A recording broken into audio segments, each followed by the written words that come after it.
Okay. Thank you, everyone. Thank you, Shelley. Welcome, everyone, board members, staff, and members of the public. We really appreciate you being here. Thank you.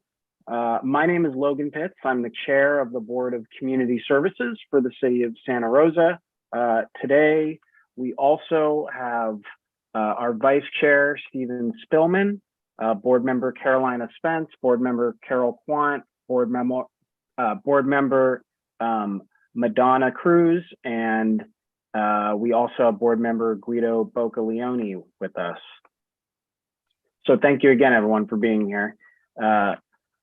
We also have our hosts today from the city, Alyssa Rawson and Shelley McClure. Our hosts will be coordinating the comments for the public and assisting with the meeting. So I'd ask for panelists and presenters, please silence your cell phones and keep microphones muted if not speaking.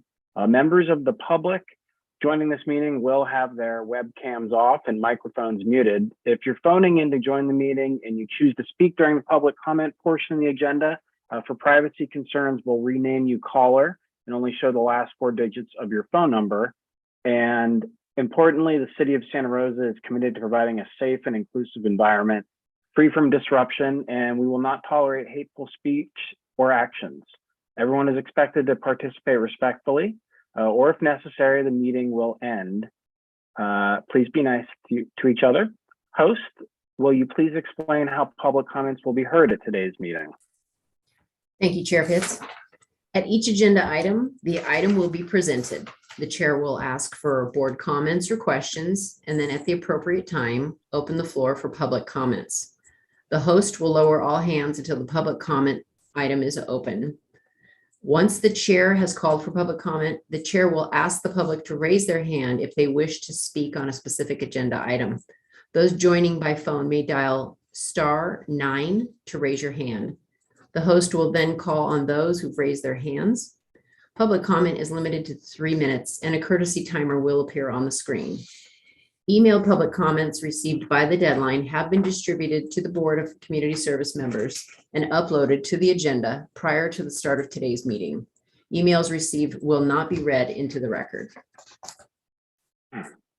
Thanks, Shelley. With that, I call this August 24th, 2022 meeting of the Board of Community Services to order at 4:04 p.m. Pursuant to Government Code Section 45953E and the recommendation of the Health Officer of the County of Sonoma, Board of Community Service members will be participating in today's meeting via Zoom webinar. Board members and staff are participating from remote locations and practicing appropriate social distancing. Members of the public may view and listen to the meeting as noted on the city's website and on the agenda. Host, may we have a roll call, please? Thank you. Please respond when I call your name. Chair Pitts? Yes. Vice Chair Spillman? Yes. Board Member Griffin? Board Member Quant? Here. Board Member Cruz? Here. Board Member Spence? Here. Board Member Boccaleone? Here. Let the record reflect that all board members are present with the exception of Terry Griffin. Thank you. I'd now like to go to agenda item 3 and open the floor for public comments that are on non-agenda matters.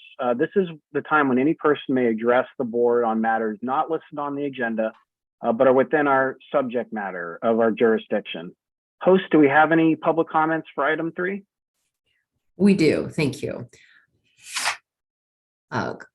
Speaker Molly, I'm going to ask you to unmute. Go ahead. Good afternoon. Can everybody hear me? Yes, thank you. Great. Well, my name is Molly Curley O'Brien. I am calling in from the Bennett Valley area. I wanted to first and foremost say thank you for including my email in the agenda regarding the Peter Springs Park that's around the corner from my home.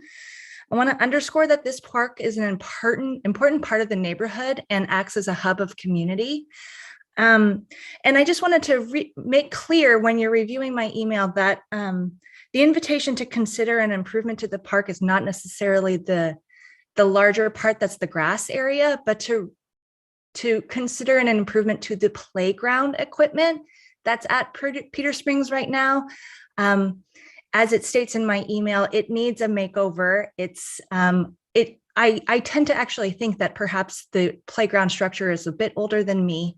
And as a parent of 2 young children, I'd like to be able to have something a little bit more timely and relevant, at least a swing that my older daughter can swing on. As of right now, the 2 swings that are available and not broken are both infant swings.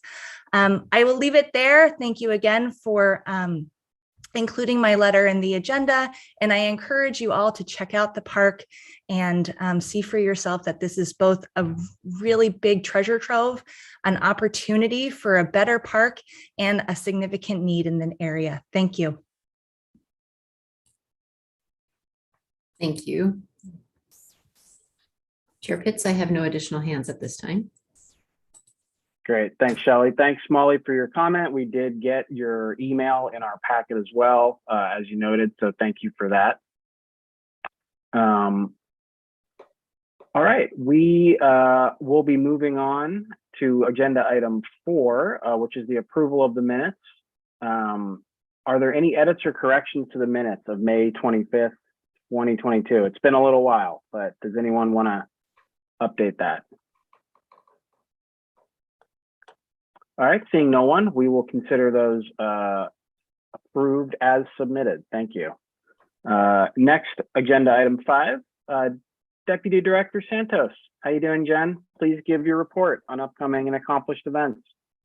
Thank you, Chair Pitts, and it's great to be back meeting again, even virtually, to see you all. Know it's been a while since we've been together. So the upcoming events and accomplished events is really long. So for the upcoming events, of course, I wanted to just highlight a couple things. We have an upcoming South Davis Neighborhood Park meeting on September 10th from 2 to 4. It's going to be physically in the park to gather that last bit of feedback we want to collect from the community about updating that park. So we're looking forward to that and encourage you all to attend. Please check in with our recording secretary so we can avoid quorum.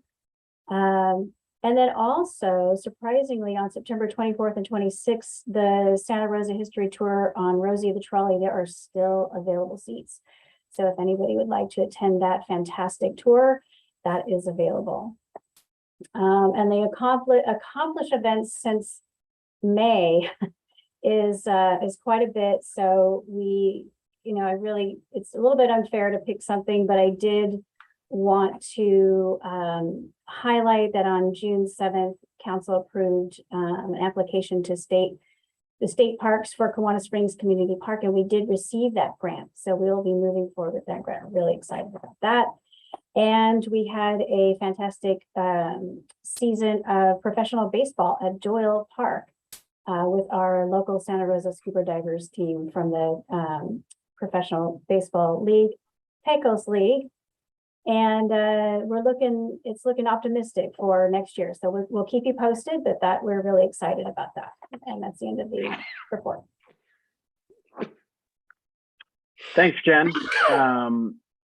Could you please move on to agenda item 6 and provide your director updates? Thank you so much. And I do have just a few. Hopefully we can run through them pretty quickly.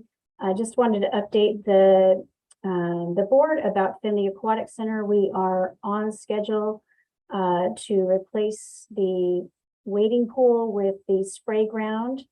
So the pool will be shut down in the winter and will reopen in the summer. But we're excited. That should go out to bid pretty soon to get that under construction really soon. The Roseland Creek Community Park had a scoping meeting for an environmental impact report for the Roseland Creek Master Plan. So it's a bit of a preliminary meeting to see if there was any preliminary comments before they dive deep into the environmental impact report for that park. And that was last Wednesday on the 17th of August. And a little report on the Bennett Valley Golf Course. Golf is doing great. There was no loss of golf time between our last operator and the current operator, the new operator. We are running into some delays with getting the restaurant open, so I wanted to report on that. We had our health inspection, and we have about 20 minor items and one moderate item to repair. So we're working through that, and the target date to open the restaurant is on October 1st. So check back. There is a website that our operator, Touchstone Golf, operates. It's BennettValleyGolf.com. They have a preliminary restaurant menu on there, as well as the name of the restaurant, and you're all welcome to provide feedback to them, or you can provide it to me and I'll shepherd that on to them. But we're looking to open the restaurant in October, and it's looking really good. I can't wait. We've got the fire damaged roadway along Fountain Grove Parkway and in the Coffee Park neighborhood areas along Barnes and a few other places. So if you're out driving in those areas, you might see some of that construction happening. So that's to remove and replace some of those fire damage. It's like 20,000 something plus plants. So it's a pretty big project. We're excited about it finally going to construction, but take note when you are going to our Fountain Grove Parkway, it is going to be impacted over the next 6 months. And then I did also want to note that council last night did approve a grant for Martin Luther King Park. It's an unusual grant with the state's Housing and Community Development Infill Infrastructure Grant Program.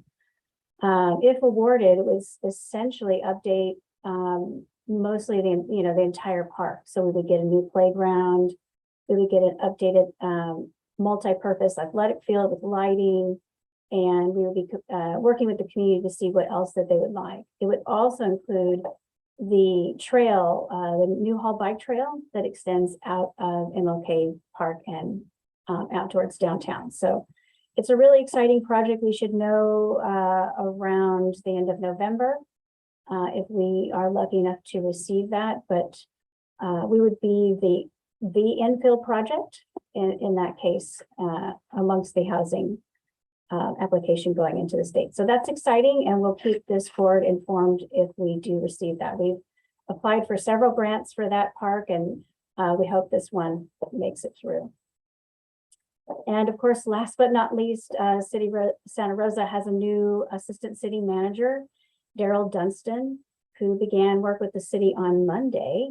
Daryl comes to us from his last place of working in Oakland, and he'll be overseeing the housing and community services, IT, planning and economic development, community engagement departments, which includes the violence prevention partnership, and it also includes our homeless services department division as well. And then our ongoing assistant city manager, Jason Nutt, will continue to oversee all of transportation and public works and all its multiple divisions, water, and the human resources department. Okay, that's the end of my update. Thank you. Okay, thanks for all that. And I neglected to open it up to the board for comments or questions on the last item. So apologies, but let's go for that now. Do any board members have a comment? Carol, go ahead, please. Thanks, Logan. Jen, very exciting information. Can you let me know if the community, especially the golfing community, has been informed about this potential sometime in October opening of the restaurant date? Is it on social media or posted anywhere for their edification? And I have one other question after that. Okay, yeah, no, great question. Yes, our city's website for recommended parks, we have a Bennett Valley Golf Course section. It's updated there. It will be going out on our social media channels. We're going to be working with our outreach team. It's also on the Touchstone Golf's, the Bennett Valley Golf on there as well. So the information's out there. Council's aware as well. So hopefully we've got it out there far and wide. Great. My second question was on the MLK grant, which is also very exciting. So let's say the end of November, we get the money. When do you think tangible shovels in the ground, potential upgrades realistically might be expected if it went through in November? Let's see. So we're looking at potentially having an agreement with the state by spring of 2023. So essentially, we're looking at late 2025 at the earliest for shovels in the ground for that park. But that'll be an exciting project. We hope, fingers crossed, that we get it. Thank you. Thanks, Carol. Any other comments or questions from the board? Yeah, I had some comments. That's great about the grant. Absolutely, Jen. Really glad to hear that for MLK Park. And welcome to our new assistant city manager. They're welcome to stop by our meeting anytime. And I did have one question on an event that occurred. There's been a few events with the Hearn Hub Community Project. I don't think that we were included on that. It might have just been in like general city communications. Can I request that we get added onto those updates? I think there was something a few days ago down in Roseland, like a community meeting on that. So I'd love to be kept updated, and because there is a rec and parks component to that, of course. So yeah. Absolutely. Yes, we can definitely make sure that you get those invitations when there's that public process, and we'll definitely be keeping you up to date on what's happening with that project. It's a recreation hub, and I see that Jeff's popped on. He can do better at updating what's been happening with that process. Yeah, I just thought I'd jump Great. on. Sorry we didn't get that information to you ahead of time, but yeah, as Jen said, we'll make sure we do. I did go by, it was at Roseland University Prep this weekend, and I did swing by. It is a contract, I don't know the right word to use. It's a consultant is probably the right word to use, that's helping do the community engagement, and was really impressed. One, it was a good turnout out there in Roseland, and really got the community engaged. And also really impressed with the different ways that they were gathering information. They were doing videos, so you could, record a video of saying, what you think this hub should be to represent Roseland.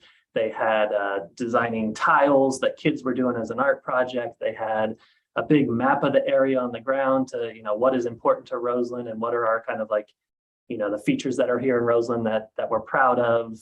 They had another one to help like design what some of these facilities look like and what they should include.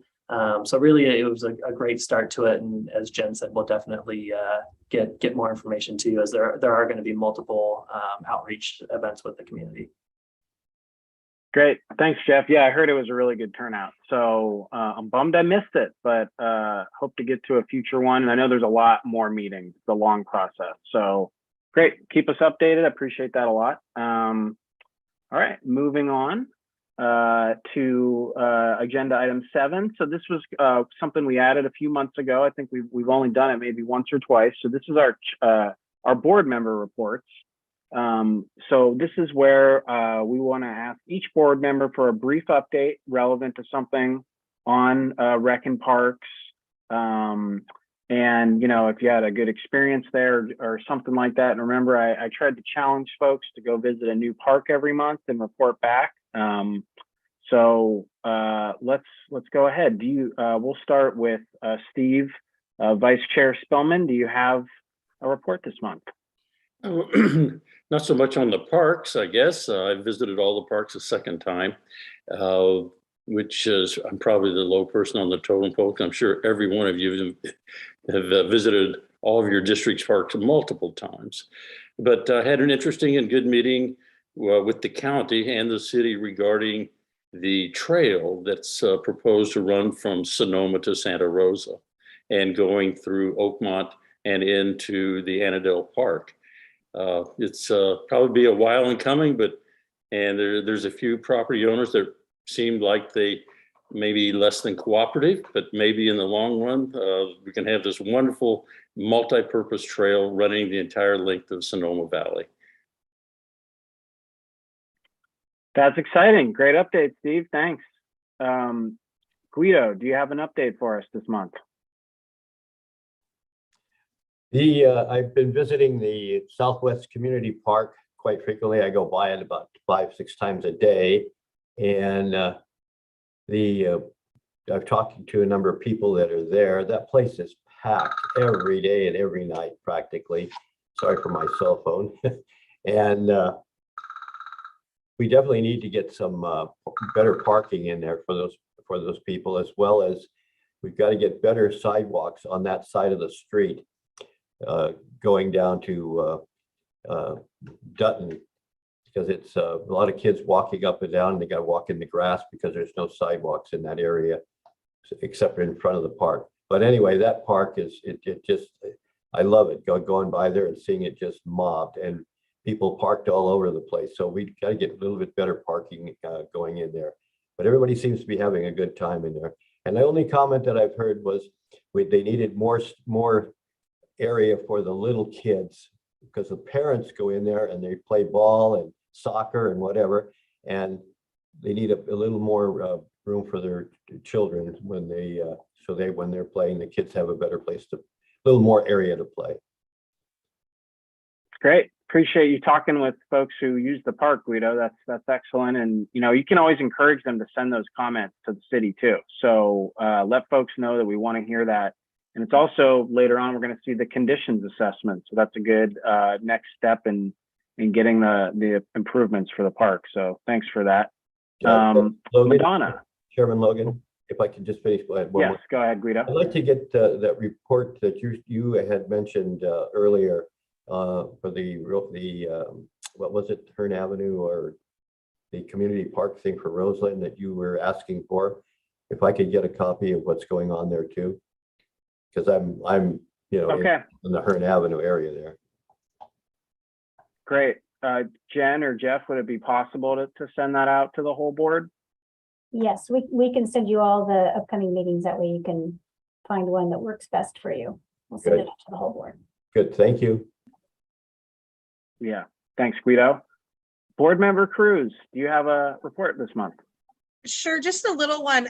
So with the senior expo that happened at the Finley Center, I was unable to attend that and table for my day job, Disability Services and Legal Center, but I did have two coworkers that stepped up and were able to go provide outreach there. So they were able to connect with a lot of seniors who we can provide direct services, Yeti battery packs, if they didn't have Chromebooks, just connecting them to services. So it worked out really good. And then I bicycle, I use my local area, Finley Park, the trail. I haven't seen anything bad, so nothing bad to report. Thank you. Great, thanks for that. Carolina, do you have a report from this month?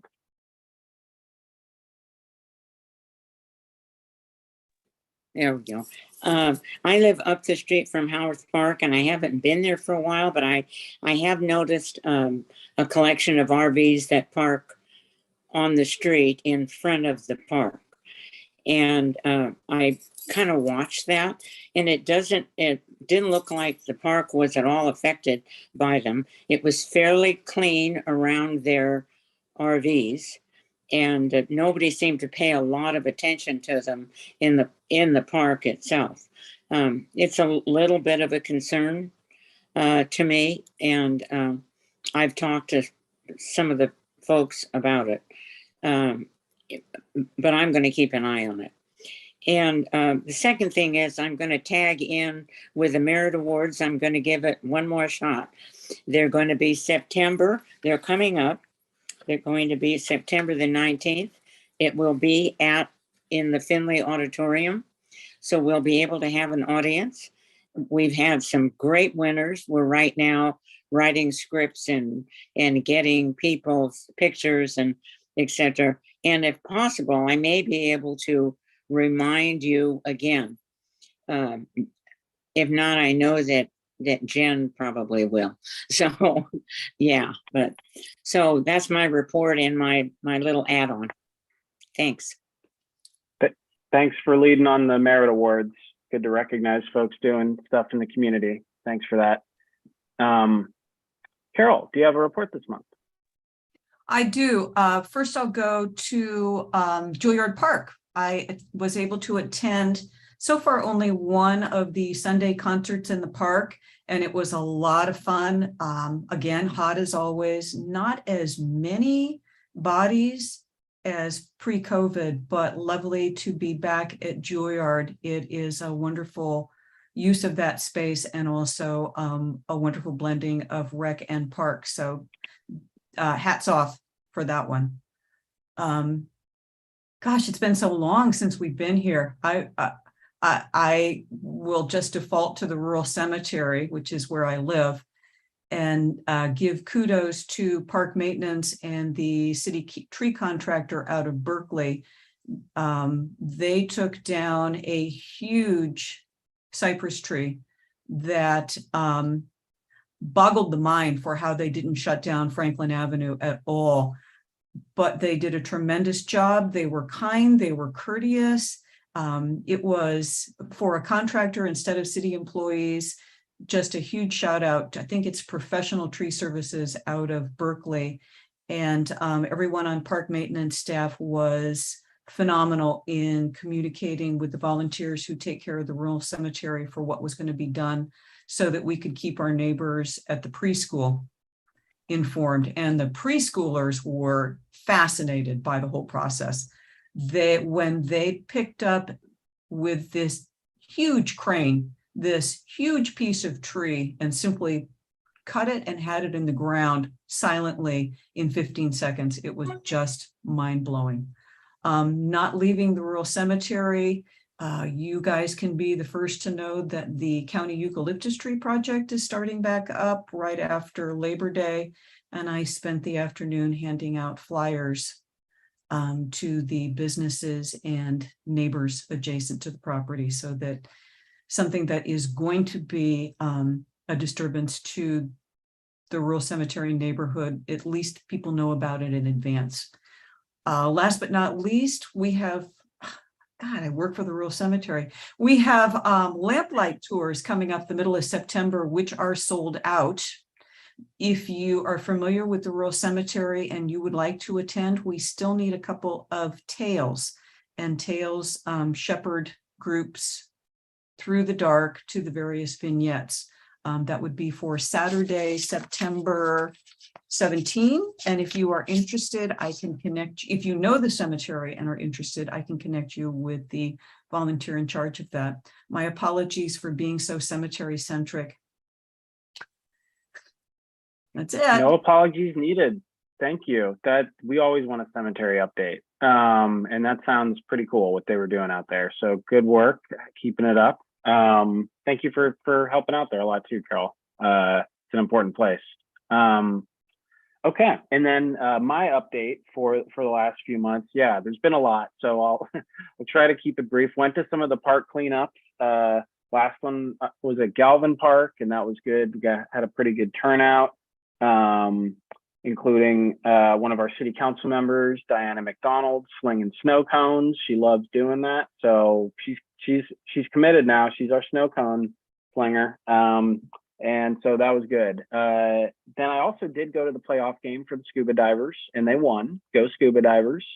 They did not advance after that, sadly, but it was really fun to be out there at Doyle and to see that. So good job to everyone involved with that. I saw Jeff out there. So that was cool. And then my two parks that I visited the last few months for the first time was Live Oaks Park and also Peter Springs Park. So they're both definitely well used by the neighborhood, and good to see those parks in the middle of a lot of houses and being well used. All right, so that ends our board updates for the month. Logan, if this is Steve, if I might amend my comment just quickly. Sure, Steve. Visit Juilliard Park every week.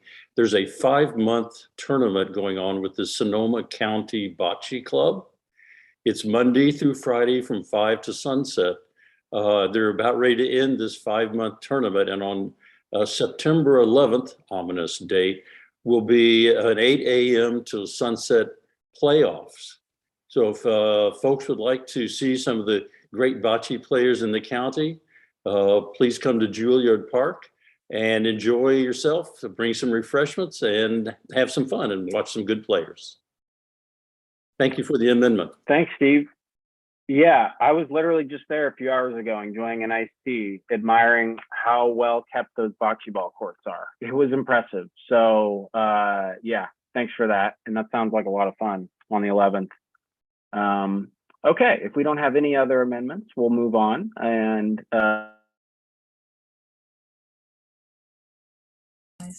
Logan, you're muted.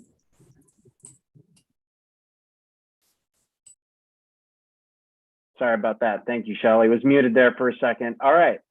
Thank you, everyone, for your reports. We're going to move on now to our next item, which is 8.1, the Parks Condition Assessment and Prioritization Report. Say that 5 times fast. We're going to have Emily Ander, our Parks Planner, present an update on the Parks Condition Assessment and Prioritization Report funded by Measure M. Remember, that's our sales tax member measure that our voters passed a few years ago, and we still have a lot of funds to spend. So Emily, please take it away and tell us more about that. Thank you, Chair Pitts. Good afternoon, members of the board. I'm Emily Ander, and I'm excited to come before you today to share the final draft of the Parks Condition Assessment and Prioritization Report. Long title, but hopefully it is more descriptive than it was when it was just Parks Prioritization Report. Next slide, please. Our agenda for this presentation begins with a review of the Measure M Parks for All tax measure and how the Parks Condition Assessment and Prioritization Report fits within the larger Measure M project. Then I'll turn the presentation over to Calendar Associates to discuss the report in more detail. Next slide, please. So as you've heard many times, but I'm going to say again, Measure M Parks for All is a 1/8 cent sales tax collected to support Sonoma County's regional and municipal parks. The tax provides dedicated park and recreation funding for 10 years. And as the largest municipality in Sonoma County, the tax measure provides Santa Rosa with approximately $1.9 million annually for capital improvements, maintenance, and recreation programming. This funding must enhance, it may not supplant or replace Santa Rosa's current parks, recreation, and maintenance funding. Next slide, please. As you may recall, in September of 2019, City Council approved an initial and long-term priority plan for spending the city's Measure M dollars. The initial plan contained 3 priorities for the first 2 years of Measure M funding. You can see those priorities here. 1, repair the city's fire damaged parks and roadway landscapes.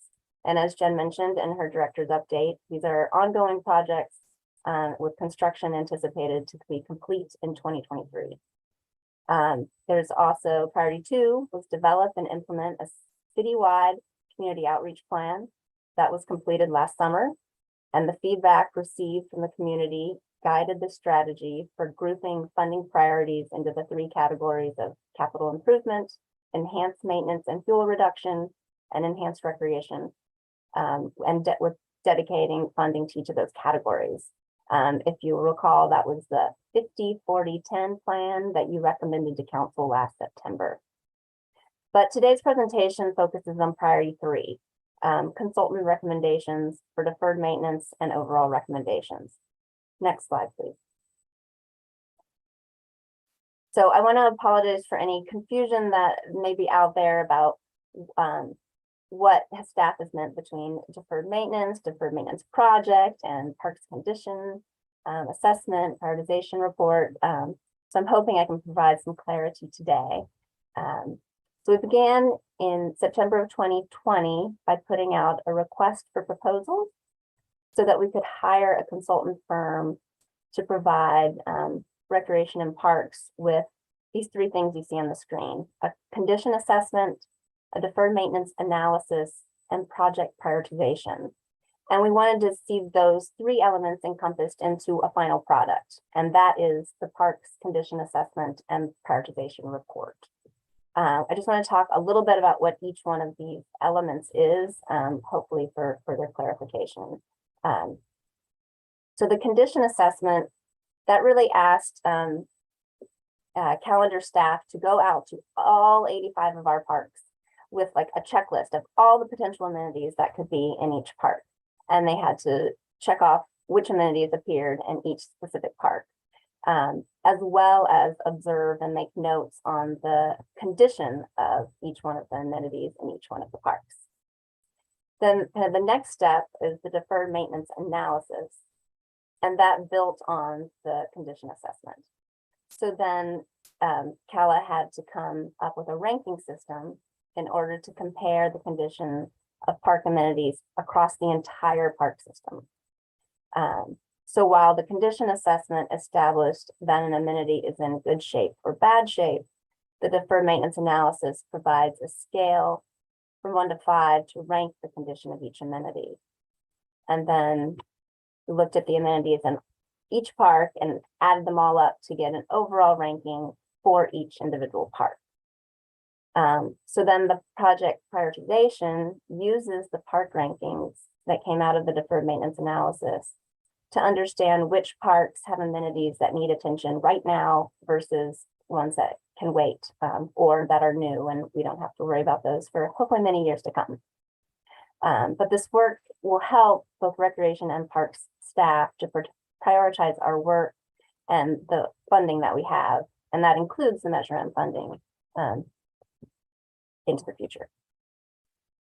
I also I wanted to point out that unlike a facility condition assessment, which is a common assessment that's done in the industry, where it has pretty standard procedures and methodology, that a park condition assessment is kind of its own animal. It's not something that's very rarely done, and there's not a lot of examples out there. So Calendar Associates, in dialogue with the city, had to create the procedure and methodology that make up this parks condition assessment and prioritization report. So it was quite a process. You know, we started this in March of 2021, actually getting down to the work. Next slide, please. Before I turn it over to Grant, I also wanted to talk about what deferred maintenance is, because I think it's not very straightforward. So we're looking at deferred maintenance as work in our park system that is put off or put on hold due to a lack of resources. And lack of resources can be time, it can be money, or it can be manpower. So the photos that you see on this slide are examples of deferred maintenance items that can be found and are found in our park system. But specifically, I'm going to talk about the photo in the top right, showing the patch of dry turf on the sports field. This dry patch likely indicates that the irrigation for the turf is either broken or not functioning properly. And although it was noticed and noted by parks maintenance staff, they may not have fully investigated it or repaired it due to a lack of resources. Again, that time, money, or manpower. And if the irrigation continues to go unaddressed until the grass dies, then both the turf and the related irrigation will need to be replaced, which in the end costs more in staff time and maintenance budget than being able to address the irrigation issue when it was first seen. So these deferred maintenance items exist throughout the park system, and staff is very much aware of these issues. It just really, unfortunately, lacks those resources to be able to address them right then. So this project has really given the city the opportunity to hire a third party to look at the condition of all of our parks in a holistic and objective way, and to come up with a ranking system to compare the condition of the parks, to determine which are in the best shape and which really need our attention. We've had the pleasure of working with Calendar Associates landscape architects on this project, Grant Wong, Brian Fletcher, and Kelly Kong. And today, Grant will present the Parks Condition Assessment and Prioritization Report, as well as explain the process that the project team has taken to develop a ranking system to objectively evaluate the condition at Santa Rosa's parks. I would like to note that the ranking system has been refined based upon the feedback that the board provided in December of 2021.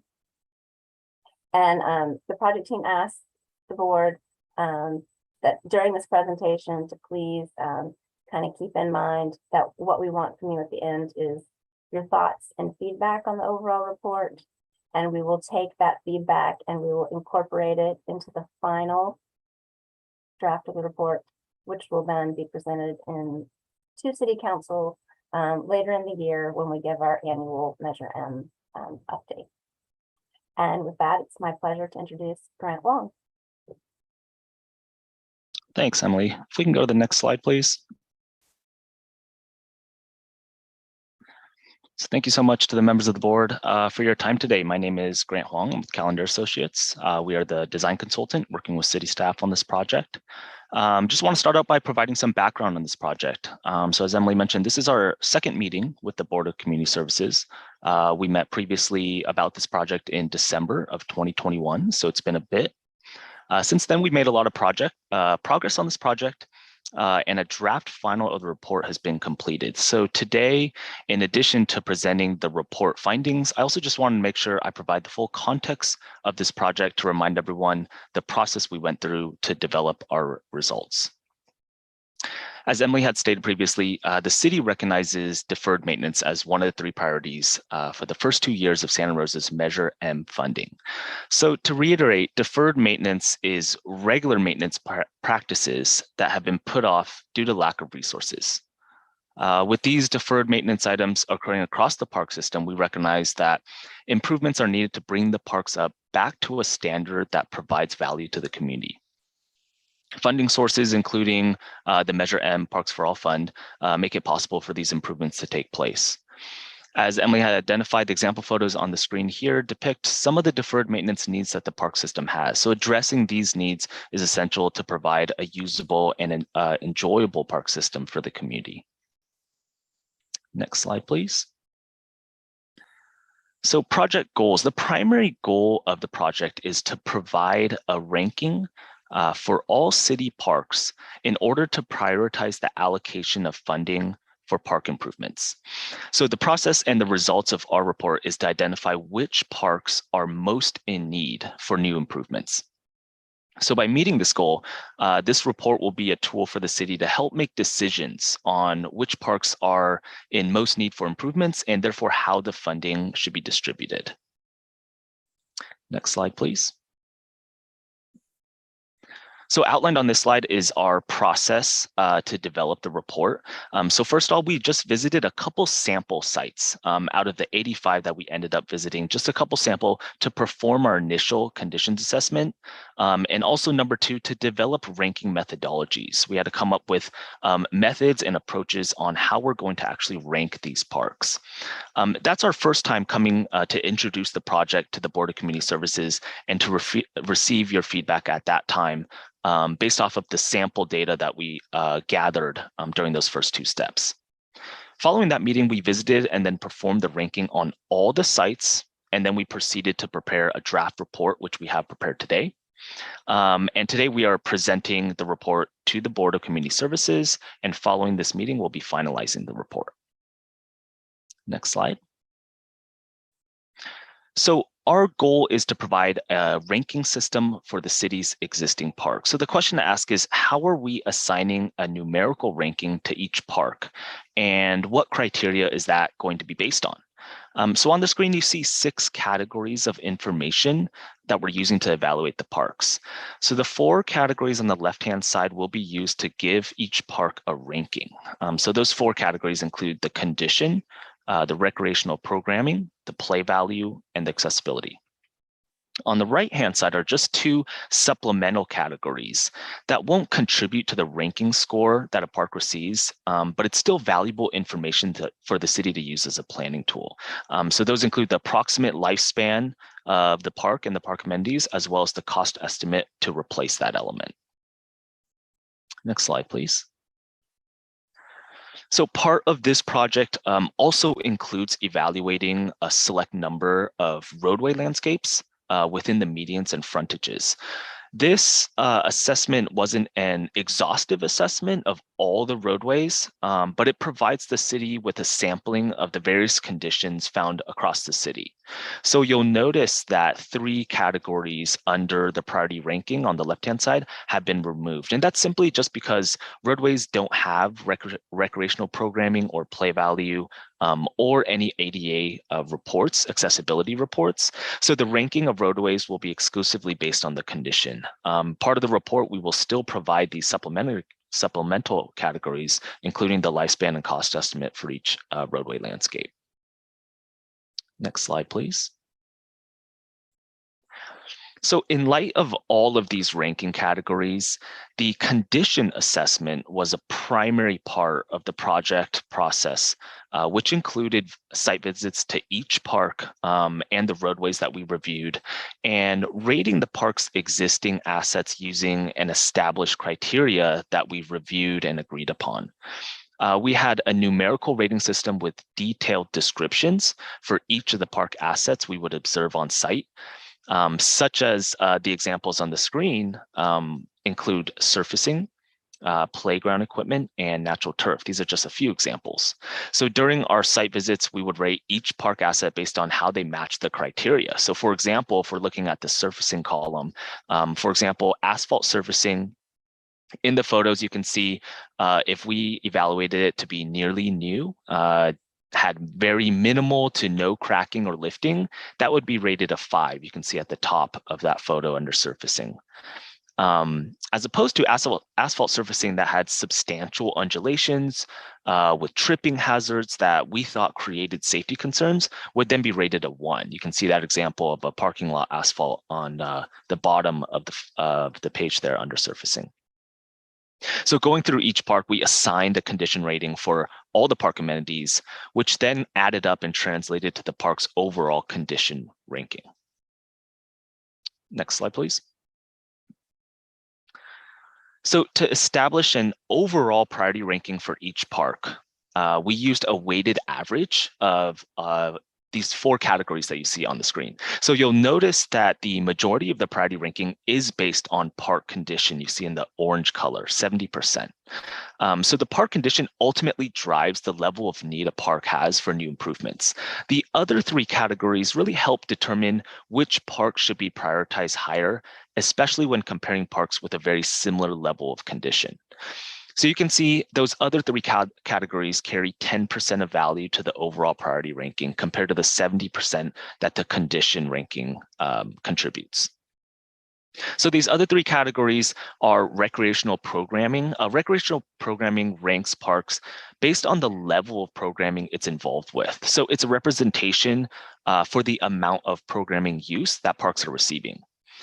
Examples of program uses include youth sports leagues, reservable picnic areas, and summer camps, and many more. Another category is play value. So play value is a category that prioritizes parks that provide active uses, such as exercise and recreation. So these types of activities were identified with the city in order to prioritize amenities that frequently experience more rigorous use and therefore accelerated wear.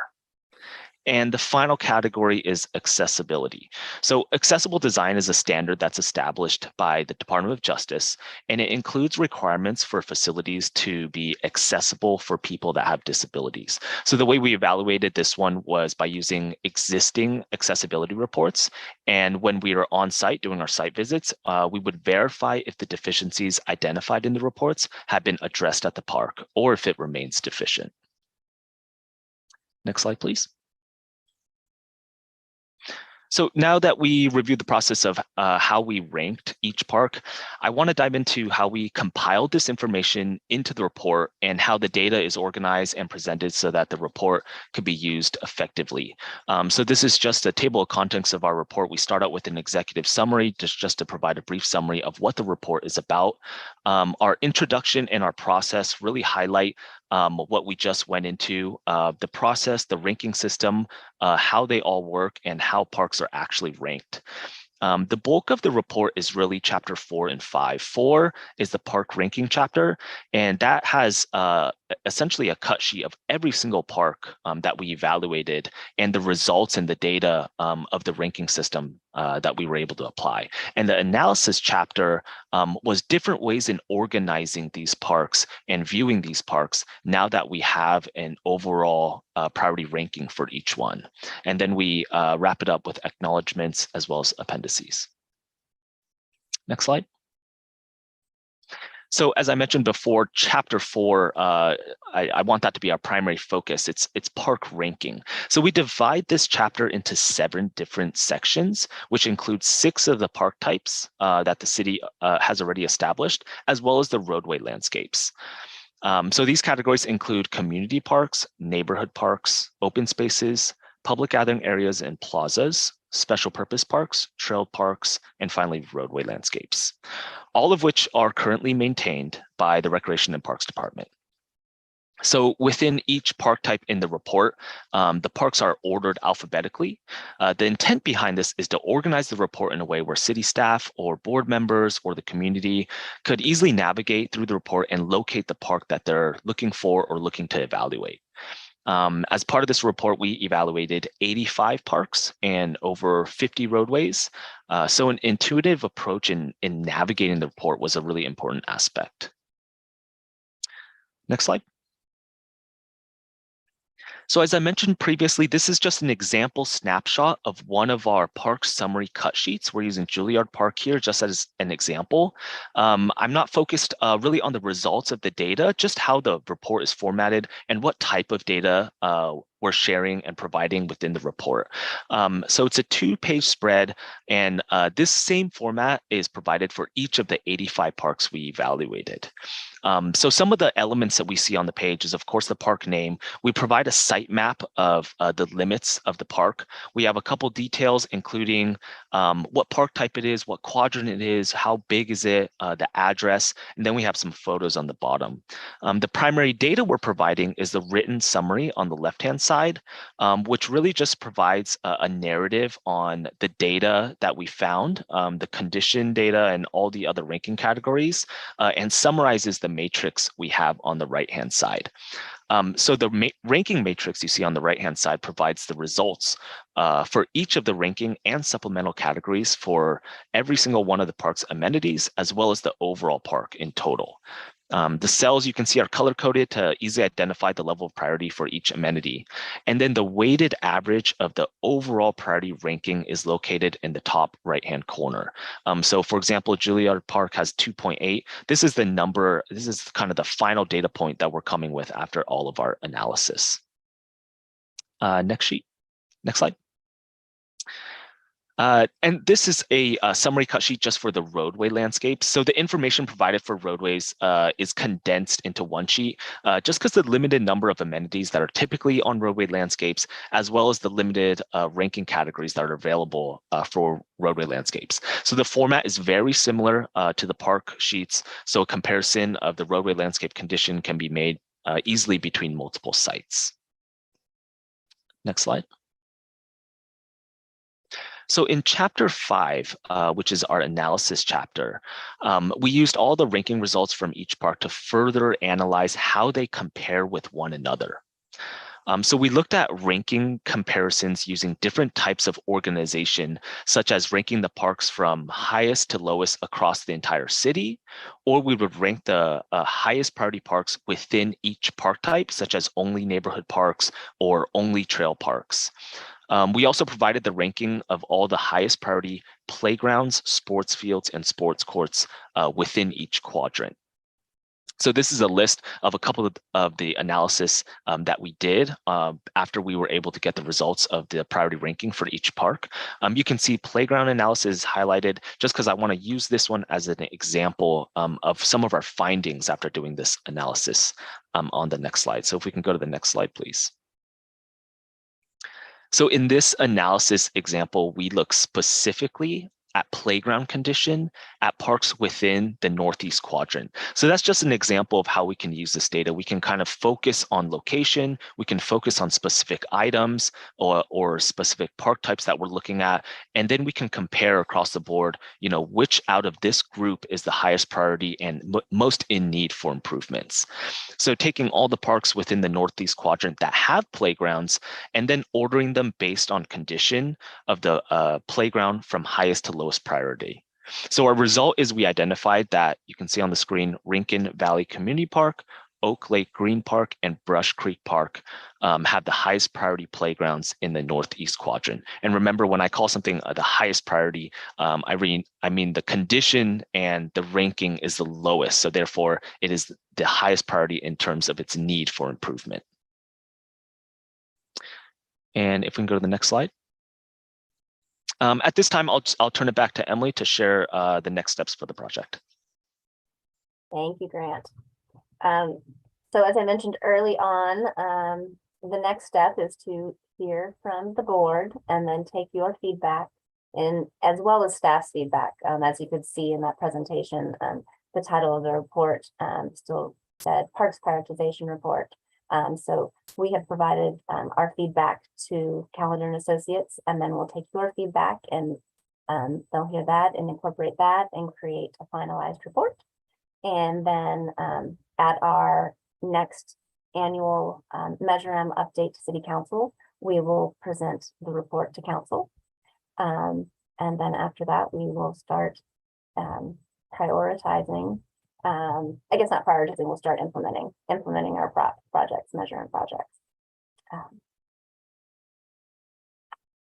Yes, so next slide, please. So now we would like, staff would like for the board to discuss the presentation and your reading of the report and give us any feedback that you have. And we'll be happy to answer any questions that you have as well. Next slide, please. Thank you so much. Great. Thank you. Thank you, Emily. And thank you, Grant. That was really a good presentation. Thanks for coming back again, Grant, and doing that. And so before we get, let me just explain the format I'd like us to use. So right now, I'd like the board to just ask technical questions. And if we have any public comment, we're going to go to that. And then after we hear from the public, provide your opinions or comments that you would have. So let's start first with any technical questions for Emily or Grant from board members. Go ahead and raise your hand virtually or physically if you have any questions.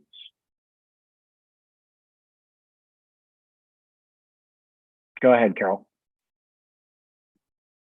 I'd be more than happy to wait if anybody else wanted to ask some questions, or of course, I'm always happy to just kick it off.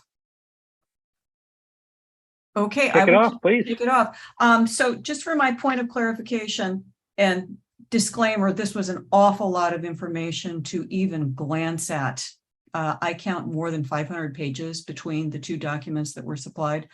Grant, thank you so much for using less technical verbiage this time. It made me much more comfortable processing. Thank you for that.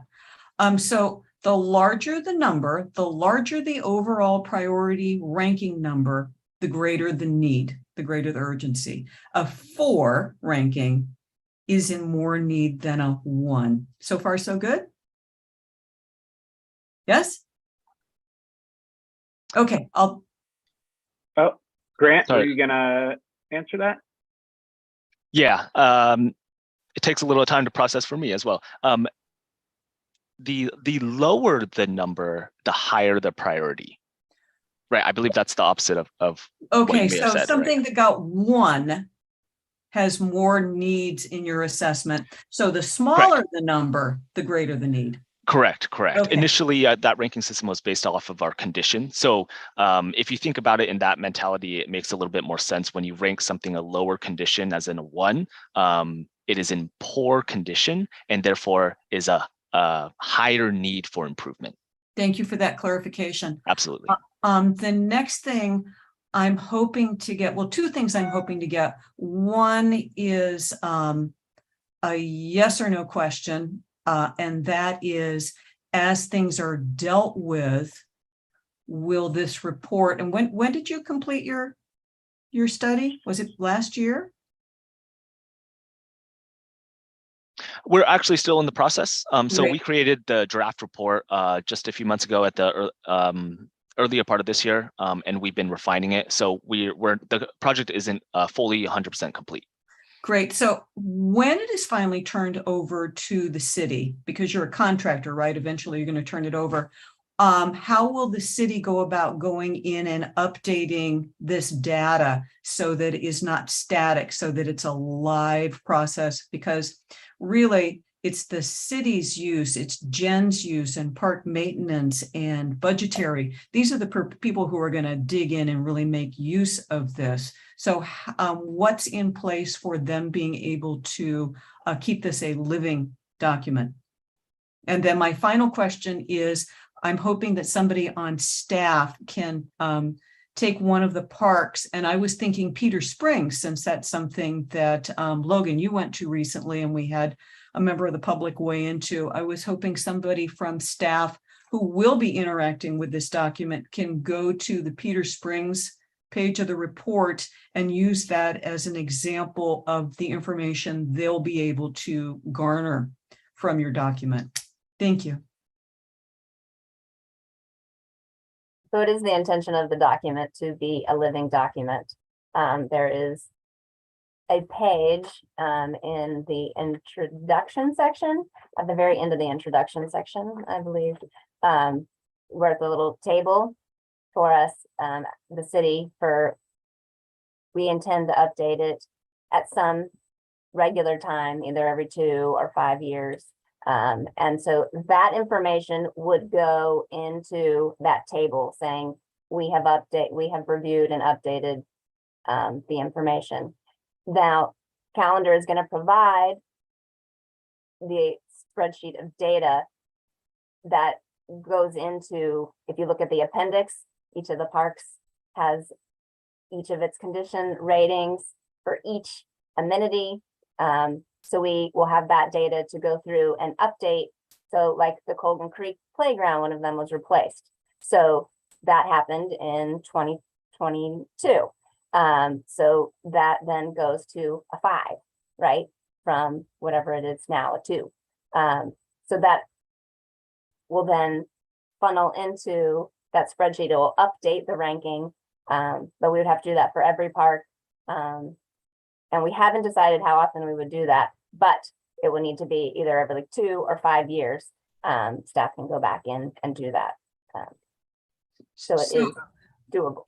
Thank you for that. So in an ideal world, the missing swing at Peter Springs Park, it got fixed next spring. Let's say that data might not be updated in this report for 2 years. Is that what you're saying? Well, I mean, we would know it internally, but it wouldn't be, the document wouldn't be updated with that information as soon as the swing is fixed. And it's not that granular. So the swing is part of the overall playground. And so when the playground is replaced, then that ranking would go up. I don't know if that's the best way to explain it, but I hear your question, and maintenance would make that sort of repair, and it would be in their, I think it's part of their budget. And I'm not, and I don't know, Jen may be able to answer how the capital improvements budget and the parks maintenance budget line up at the end of the year. Yeah. So it's kind of that's sounding more like of that kind of question. Excuse me. Excuse me. Oh, I was just going to say, I think you did a great job, Emily. It's really just looking at kind of the big picture playground. And while Grant and his team went to that granular level to look at the conditions of the playground, our updates are going to be more like, okay, this park was completely updated in year whatever. So we're going to add that to the prioritization report. For instance, the business and strategic plan, that we use here. I have 1,000 little flags and notes all over it, and I don't want anybody to touch it because it's really great information. And that's where I keep that granular information that we can use every couple of years to update this. But Calendar has done an excellent job of thinking ahead of that so that we can add those things as needed at the higher level, looking at just the playground itself. Thank you. I'm hoping at some point we can go through, say, one of the smaller parks that we are familiar with. Thank you for the Juilliard. That was great, but maybe one of the neighborhood parks and really look at the information, and you can help us see how you're going to use it, because it looks like this report is actually for higher level staff, not really for public, possibly not. It's not that it's not for public consumption, but that we don't really know how to use it, but you're going to tell us how you're going to use it. Great. Thank you. Yes, it's definitely a working document for staff.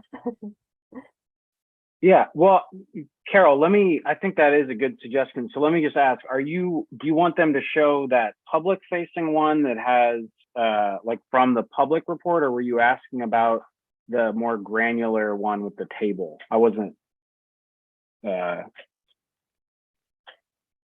So I only know the one that we're seeing, and as a member of the public, I would like to know what the city's going to do with this project. It's more than a report. It's a lot of work.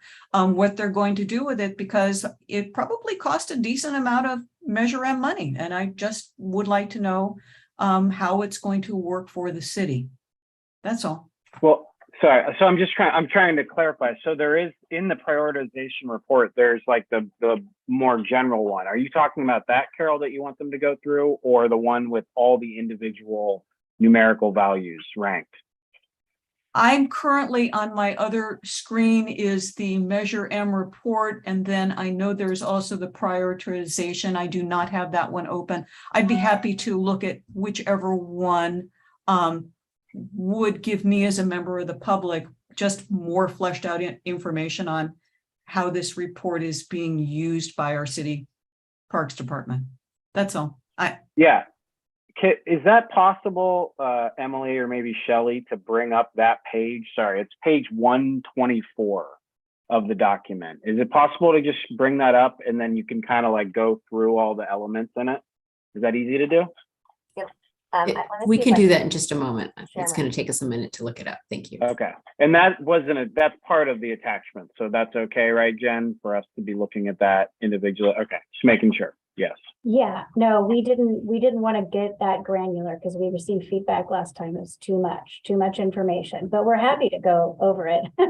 Can we do just the one park? Let's just do the one. Peter Springs is tiny. It's pretty small but mighty. So let's check that out if we could. Of course. And I mean, that was a really good question that you asked, Logan. If you wanted to see the cut sheet, like the pretty cut sheet that Grant presented on Juilliard, or if you wanted to go to the appendices and actually see the Peter Springs, like all of the numbers for every single amenity. I'm not going to make us do that. But so the more public facing one, like Carol said, if we're, the average resident, what are we looking at and what does it mean? If I summarized her question correctly. So yeah. Okay, great. Thank you. Is this there the it screen is? You're looking for? Great. Beautiful. Thank you. So I guess I'll ask the question then, or Carol, if I didn't get it correctly. Yeah, if we could just go through this and explain it, Grant or Emily, what we're looking at. I was wondering if we could view it, the pages side by side, if you go up to view, and Grant, remind me how you get there. Yeah, it should be view, either side by side view or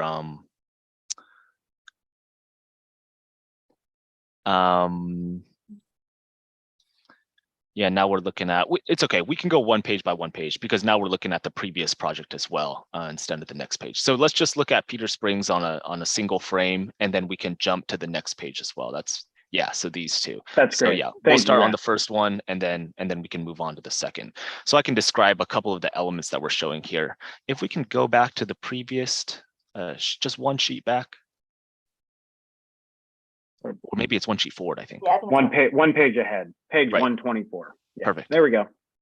Okay, so this is Peter Springs Park. As I mentioned before, it's a 2-page spread, so we'll jump to the next page after.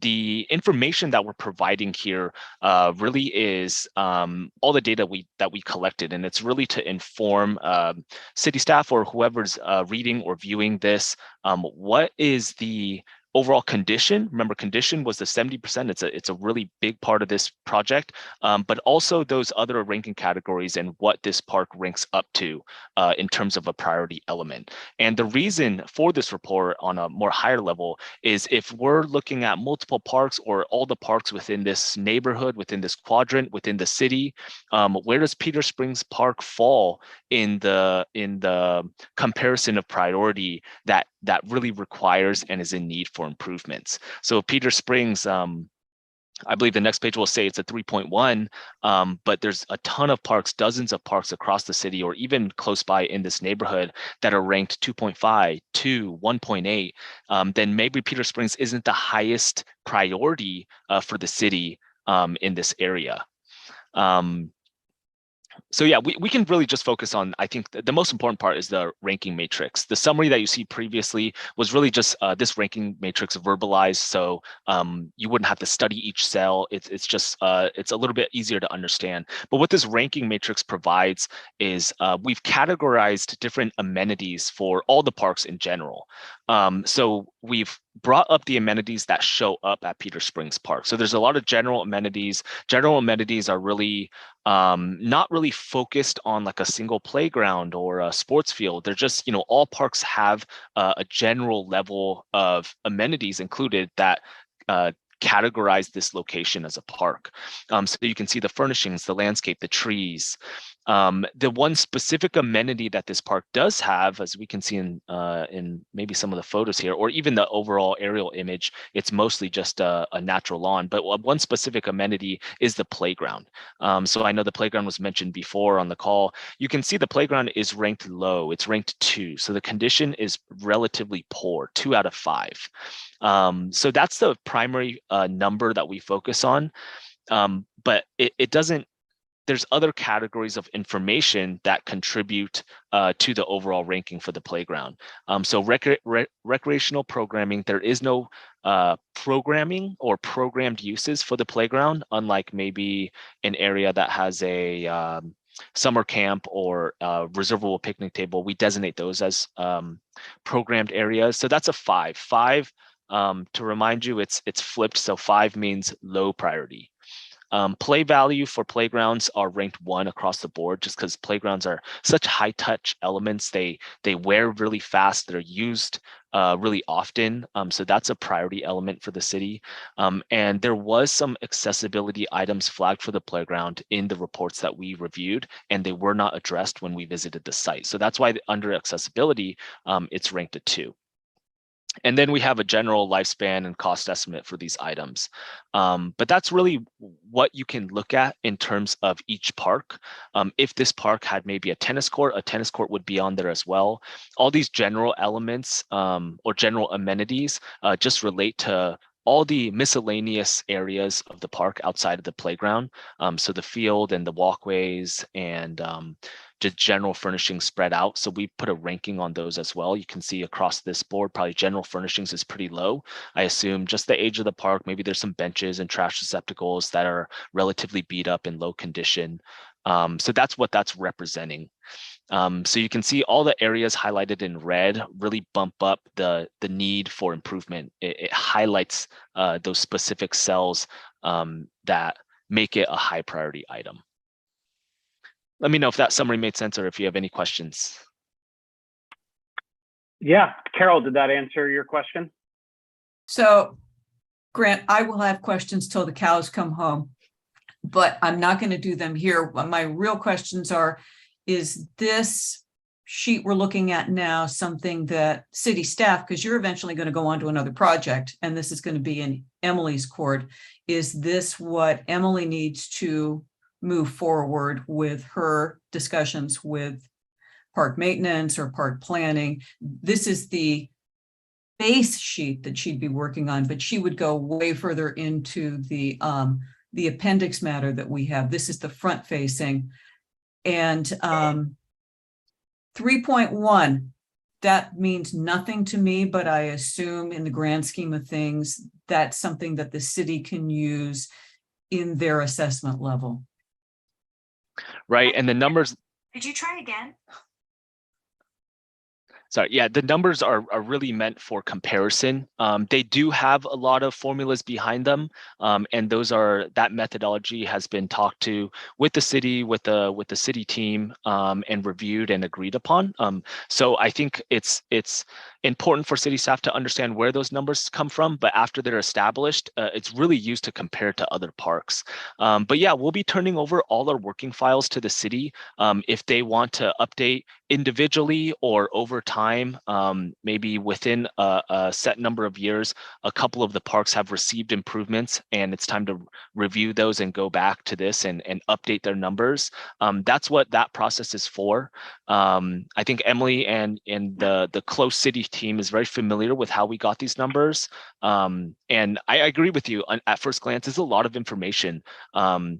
Amenities wise, a lot of different amenities we're looking at, a lot of different categories we're looking at, and then we have just these numbers that don't mean anything on the immediate glance, but we try to humanize that data a little bit, adding the color coding, communicating that, red means it's a high priority, green means it's a lower priority, it's fine for now. And that's what city staff needs to really compare parks to see which ones are more in need of improvements and funding, and how to really plan for the year and the projects that are coming in the future. Thank you for that. I have one more comment. I spent my career in publishing. We have a difference in park levels in the city of Santa Rosa. One is community park, one is neighborhood park, specialty parks. You have priority out of 50 community parks. This is number 28. You don't mean community as a community park. You mean community in a different way. This is on page 124. Address 819 Carlisle Road. That needs to change throughout the report. That's just an error. If you go to the community park section, it does say priority out of 50 community parks. If you go to trail parks, it says priority out of X number of trail parks. So this is something that will be changed in the final report. No worries. Thank you, Emily. I appreciate you seeing that too. Thank you for that. That is a sharp eye, Carol. Good work. And an excellent question. And thanks for having us go through this specific park. Great. So do we have any other technical questions from board members? So remember, technical questions now, then public comments, then we can give our thoughts. Okay, I had a few questions. So in the beginning, Emily, there was also the deferred maintenance analysis. Is that like a separate document, or is that folded into this? Where does that come out of this? Yeah, it was just kind of, you start with the condition assessment, it gets more detailed with the deferred maintenance analysis, and then it gets, then like the analysis section of this report is the parks prioritization kind of. It's just, they're like building upon each other. But Grant and I are talking like condition assessment and deferred maintenance, they're very similar things, right? Because you're going in and looking at how great is this playground? Is it in great shape? Is it in terrible shape? And then if it's in terrible shape, then a deferred maintenance has been happening, right? We haven't been able to keep that playground up to, like if there's that swing's missing at Peter Springs, then we haven't been able to replace it either because of time or budget or manpower. So that is a deferred maintenance item that contributes to the condition of that playground being lower. Does that make sense? Okay. Yep, it does. And then, so I wanted to clarify the presentation schedule. So this is the last time we're going to see this at BOCS, and then at a future council meeting, it goes to them as a final report. Is that how it's going to work? Correct. Okay. Okay, got it. And then how will this if you've gotten this far, how will this be presented to the public? Is there going to be like a paper version sitting at the desk at Finley? Or is there like an interactive version? How is this going to be public facing? I will turn that question over to Jen, actually. Jen, go ahead, please. Okay, yeah, we have several documents available for the community. We can keep this continually updated on our website, so it's always available. And certainly if people need paper copies, we can make that happen. There's a small charge, but either way, we can, print a couple pages of it, but electronically it's easy to view. Great. And so there will be, I guess maybe it's not interactive, but there'll be like a live version. So when those numbers change or, you put in a new playground, I guess it's not being ranked again. So how would someone know that it changes its condition? Well, the goal would be when we go through and at whatever that time frame is, 2 years, 5 years, 10 years. I don't know what the time frame is. We haven't gotten that far yet with discussing that, but we would go through and do the condition assessment across the park system again. And then update the numbers, and that would change the overall park ranking for each park. And then we would go through and we can do those same analysis that are in this report to see, okay, now where are we? Which are the highest rated playgrounds, which are the which parks need to be fully revitalized, redeveloped. Okay. Is there a way, maybe this isn't valid to compare parks. Is there a way to compare them like side by side in that? So I guess it's just a PDF online. So is there any sort of like interactive way to compare things? No. Okay. Just a thought, like if someone wants to know this baseball field versus that one or whatever, but okay. Yes, an analysis for sports fields and sports courts and playgrounds, because we did want to look at those elements that people are in the parks using very regularly. Okay. So those analyses are in that section of the report. And you can compare citywide, all of the parks. Those are ranked as, from highest need to lowest need. But yeah, definitely spend some time with the analysis section. And if there are other things that, the way that calendar is laid out, the data, I think that it should be straightforward for staff to be able to pull reports. If you have very specific questions or analysis that you'd want to see, that we can run. Like if you want to, yeah. Okay, great.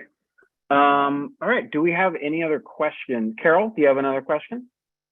Yeah, sorry, Emily. Point of clarification. I asked if this was a living document, and to me that kind of implies that can be updated. I kind of now heard you say, well, it's not really a living document, but we'll give it a sibling in a couple of years to compare a new version. A new analysis will be done from scratch in several years. Is that a misinterpretation of what you said? I'm going to tell you, we need to work out the details. We're finalizing the report, and then we need to figure out, okay, so how does park maintenance, parks planning and recreation work together to make sure that when we make changes to the park, or when recreation adds a new program or a new camp to a park, that all those things are going to change how a park will rank. So that is something that we're going to have to work through. I do think that we have a good base of information, a good data set, I guess, that Calendar's put together that will allow us to do that. And yes, we will have to figure out the mechanics of that. Yes.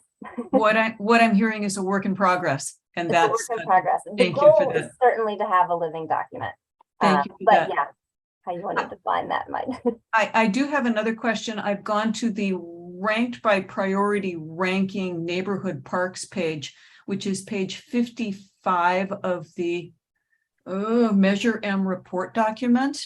Mm-hmm. And in looking at page 1, which is 1 through 25 ranking, there are 1, 2, 3, 4, 5, 6, 7, 8 parks ranked with 3. then 5 more ranked with 3.1. I'm not even, how do you decide? When you look at this page, all of these numbers are the same and they're all neighborhood parks. How does this page, doesn't matter how it works for me, it matters how it works for you. How does this page work for you?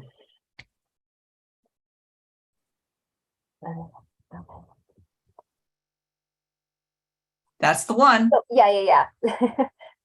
Well, I mean, the 3 is so far down. First of all, that, yeah, I mean, I'm going to focus on Jacobs Park where we have, you know, soccer, like that's programmed, so that,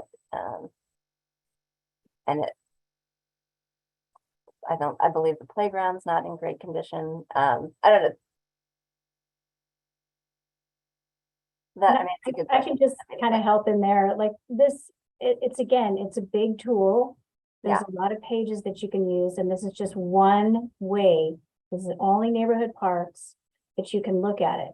And so depending on what your question is, these appendices, you know, these comparisons are really helpful. So if I want to know, out of all of our neighborhood parks, which one needs the most amount of attention, I can see right away the top 5 already.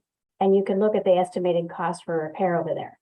That's going to get us, that's a lot of funds if you replace everything in the park. So it's a really useful tool. Now, there might be a reason why we say, you know, we got a grant for Martin Luther King. Maybe that happens in the future. So we can strike that off the list. And as we move forward with this, we can strike things off the list. And use that, you know, like Emily said, we're still trying to figure out how best to use it as a living document, and then also as the sister document where we update it completely from time to time.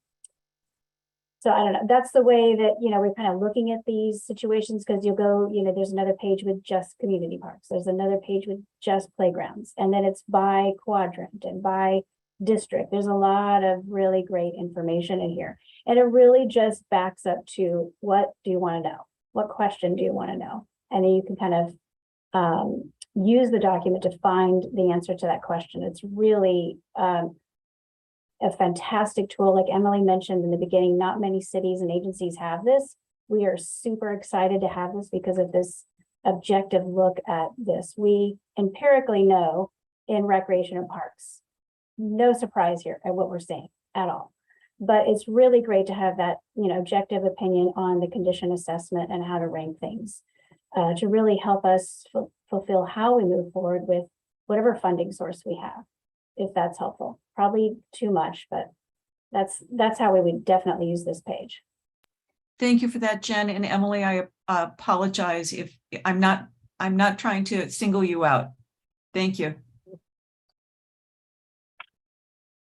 Great. Can we go back to our gallery view host? Thank you. Do we have any other technical questions from the board? Okay. Do we have any public comments, host, on this agenda item? We do. Steve, I'm going to go ahead and ask you to unmute. Just one second. Go ahead. Can you hear us, Steve?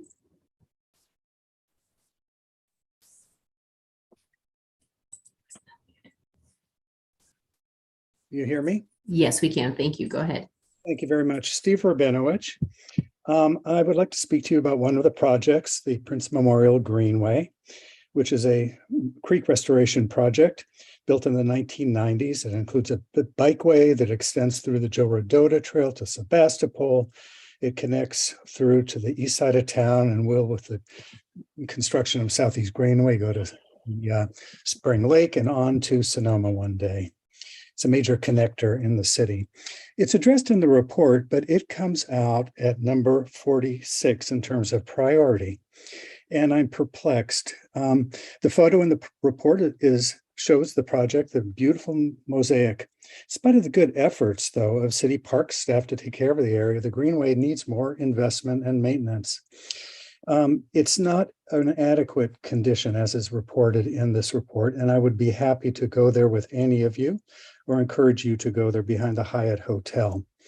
There are specific needs like garbage cans needing to be replaced or repaired, benches needing replacement, landscaping that's not adequately dressed, and a major problem is the condition of the plaza, which was to be the centerpiece of the greenway. So what is mentioned in your report is the need to work on the irrigation system, but it's much more than that. It's not just the landscaped area, which is in need of new plantings and maintenance, but it's a bikeway.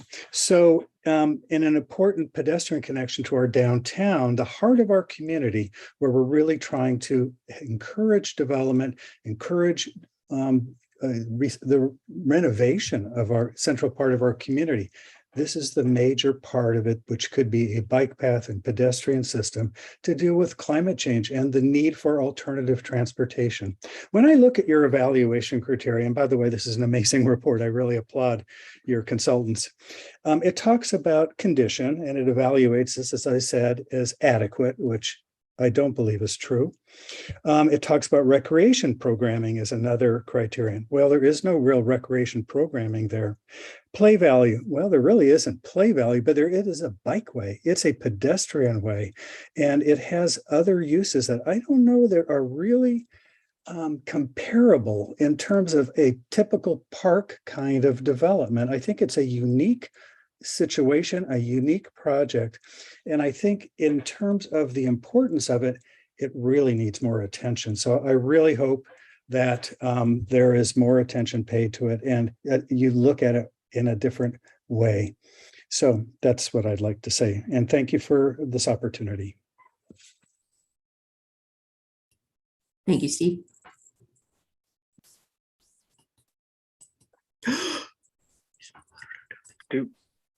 Do we have any other public comments? We do not at this time. Thank you. Great. I think we have Steve still in here as a participant for our host to take him out. But thank you, Steve. Thank you, former Councilmember Bennett. Yeah, thank you for that comment, Steve. We know how much you love the Greenway. So now we are going to go to our comments from the board. So this is where you can give your opinion, your feedback, positive, negative, whatever you'd like to say. Who would like to lead it off?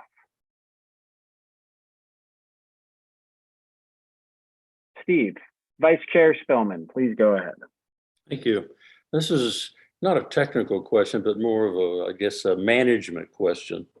One of the responsibilities of the members of this board is to analyze and understand things such as what's been presented to us tonight, and then share those with the city council member who appointed us so they are as informed as could be and prepared at city council when this comes before them.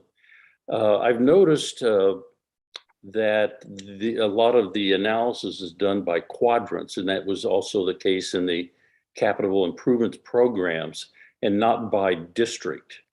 It makes it a little bit more challenging for board members to assess the information and give this information to our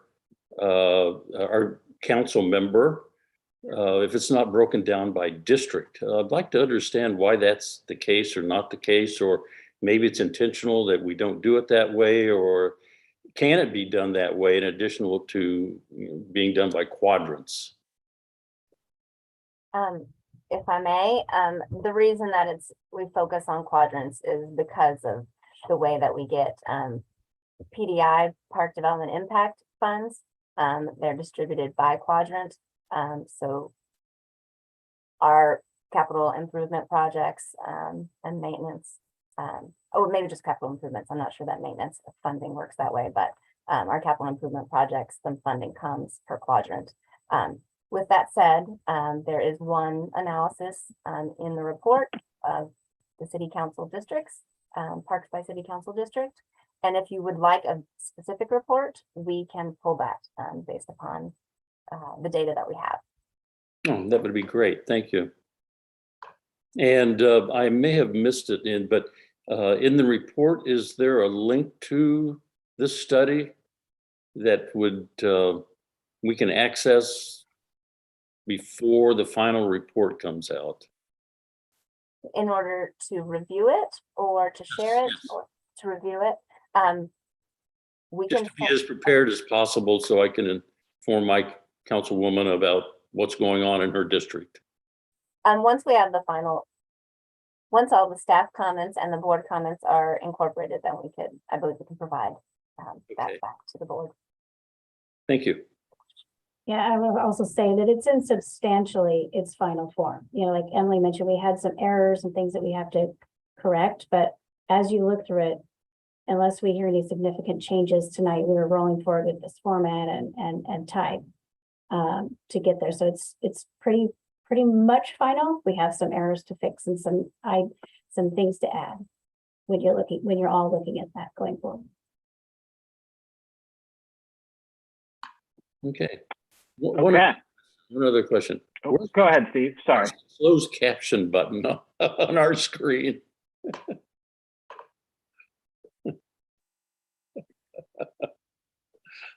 I can't help you with that one. Maybe the host can help you out. Closed captioning host. How's that? We do not have that added. It is something that, as requested, we can add to every meeting. Okay. What? So we can do that moving forward if you like. I'm sorry, it was a bad joke. I mean, Well, connect with the staff if you need that, Steve. Do we have any other comments from board members? Okay. Oh, Carolina, go ahead. Yeah, I want to compliment the staff and the consultant on this report. It is pretty darn dazzling to read and to look at and to compare. I'm very much appreciated. And I know it's a moving, living thing that happens with parks and weather and what happens in our community, but I very much appreciate the overview of it. So thank you very much. Thank you, board member Spence. Any other You bet. comments from the board? Yep. Board member Quant, go ahead. So also appreciation. And because this is so close to being presented to City Council as a finished document, other than acknowledging the presentation, it's a little late to really have any critiques or this is it, is what I'm getting. So other than to say thank you for the presentation, I really don't know what other feedback to provide other than it's a lot of material. And when I talk to my City Council person, I'm going to ask her to invest in the entire document because all the parks for all the residents of Santa Rosa are really important. It doesn't matter whose district they're in. There are certain parks that our residents use that need more help than other parks do. And that's where I'm going to place my emphasis when I talk to my City Council person. Thanks, Carol. All right, do we have any other comments from board members? All right, I'll share some thoughts on the report. And I do say I appreciate the dutiful reporting to your council member. Whenever I try to do that to the mayor, he already knows everything, but I will still tell him what I know, what we've learned today. So first off, great job. This is really, really great. And I've been looking forward to it for a long time and you did not disappoint at all. So good work, calendar associates and staff. It's really good stuff. A lot of information, as Carol pointed out. I wish we'd had a little more time. I know we had some issues over the summer on our meetings and this got delayed. So we can still submit thoughts, I believe. Correct me if I'm wrong, Emily or Jen. I'd really encourage the board to go through it. And if you have a good thought, email that in, right? Yeah, we'd love your feedback. I didn't say specifically 2 weeks from now. Great. And then can you also, this is more of a question, but can you let us know when this goes to council so we could then also maybe let them know how we feel and even comment at that meeting? Absolutely. And okay. And that was, you said, a few months out. Do you know when that'll be approximately, Jen or Emily? We don't have a date set yet. We still have a lot of work to do because, you know, this is again, a condition assessment. It's an objective look at things. It's not necessarily the only thing we're looking at when we're making decisions going forward. So we still have a lot of work on other avenues that this is a tool to use that for. So there's a lot of moving parts. So we're hopeful to get to council before the end of this year, if not at the beginning of next. Okay. Just please let us know when that's going to happen. Yeah. So again, this is really great. And I'm sorry, Carol, did you have a comment right now? I'm sorry, I should have said this earlier. If staff is happy with this report, if you guys who are working with this document, if you are happy with this report, I'm happy with this report. Because I don't have to work with it, you do. I don't get to work with it, you do. If this is going to move parks forward, wonderful. I like to peek behind the curtain, but you guys are the ones who actually have to do the work. So if you're good with it, wonderful. And please try to give City Council additional time to review it. There is a massive amount of information presented. Thank you. Okay. So yeah, as Emily said, she did help oversee this. So I'm glad that you were involved in crafting this, Emily. And yeah, it is a great document. And I think what's really important about this document is that it provides transparency, and it doesn't always make us look great. But that's the idea of transparency. It's about accountability and being better, and it's honest. So I really appreciate that. And it's not really news, like you said, to most people who use these parks or maintain them on a daily basis. So it confirms what we already know, but it's still really good to put it into numbers and compare it. And I really think it's going to be an important document. So it is a static document, and that's fine. We're still going to use it for years. I think it's really going to be the lens that we look at a lot of our work in Parks and Rec through for a long time. And then a couple thoughts I wanted to provide for feedback. It is the high priority equals low ranking is a little confusing, but I understand why you did that. So I'm not saying change the methodology. I think just explain that a little more clearly up front in like an infographic or like something for like a 5-year-old. You know what I mean? Like, this is just explain to them that the lower the number, the more likely it is to be worked on, or whatever you need to explain that on a really elementary level. We're having trouble with it. So I think that the average person is going to have trouble with that. But it makes sense. I get it. It started as a conditions assessment. So super important to have that. The other thing that I think could be helpful for people is that this information is at every park. And I hope this wouldn't be too expensive. It could even be like a little tiny sign on a wooden stick. I think there should be like a QR code or something super easy for someone to be able to scan at the park and be like, what's this park rank? Or there's like a sticker on the sign. Something easy that people can look at and know. And then, yeah, letting folks know that they can get a copy of this, make it more available, as available as possible. You know, some copies sitting around at community centers. I know it's really big, so maybe there's just like one people can view, and if they really want it, you know, I'm sure they can ask for that. But yeah, just some more interactive way that folks are going to see it like in their daily life, I think will give it more value, and it'll really help validate all the hard work that you folks put into it. So yeah, I'm going to end with there. Good job. Really excited about this, and thank you for your work. And that will end our comments there. So let me go back to my agenda here. We got our public comments, and we are now on to the next agenda item, which is item 9, our committee reports. And this is quick for me. I would be updating from the mayor's lunch, but that did not happen this month. So there is no update. Some updates from a few months ago, I think was just general city business. I don't recall anything related to us, but hopefully we'll be back at that next month. Board Member Quant, do you have an update from the Waterways Committee? I don't think the Waterways Committee has met in several months. I can tell you one of the last meetings where we talked about a project was the fencing for the Hyatt Hotel.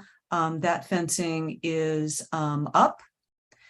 I have had a request to staff that when projects are completed, that they let us know as a board, because it's very satisfying to have that full circle done.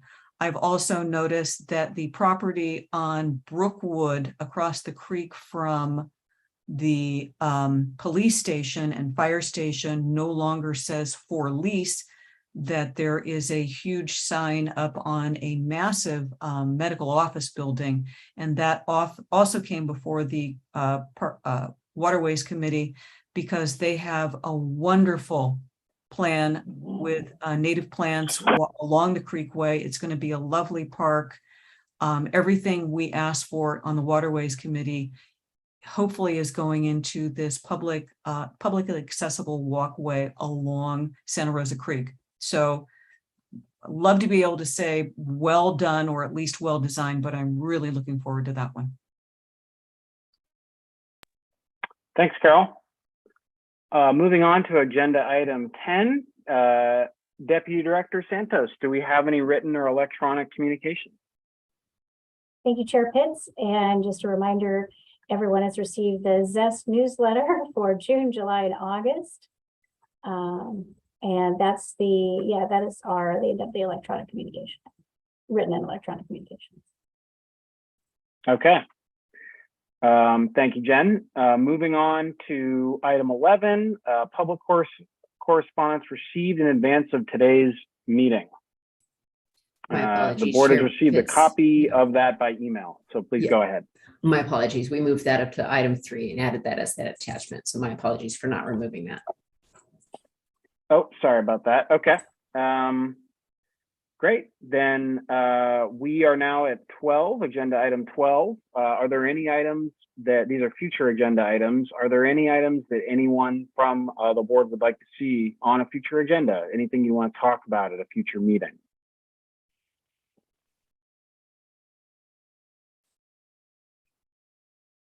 Guido, go ahead.